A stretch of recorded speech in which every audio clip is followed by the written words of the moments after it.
Hello guys, welcome back to the channel. In this video, I'm going to show you how to fix the it's time to close Instagram problem on Android and iPhone.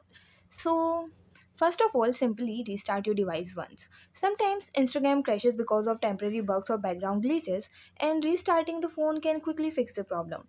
After restarting, open Instagram and check if the issue is solved. But if the problem is still there, then check your internet connection. Switch between Wi-Fi and mobile data once.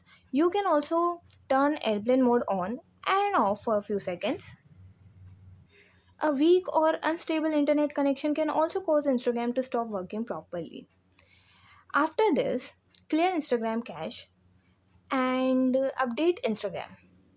Now, if you see the update button, update the app immediately because outdated version often create bugs and crashing problems.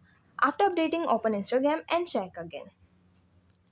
And sometimes Instagram stop working because of phone storage is full, so go to the settings and check your device storage.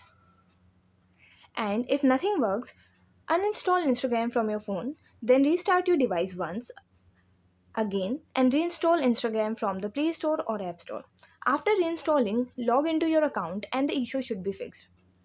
And if Instagram servers are down, the app may still not work properly. In that case, wait for some time and try again later. And yeah, that's it. And if you find the information given the video helpful, please like the video.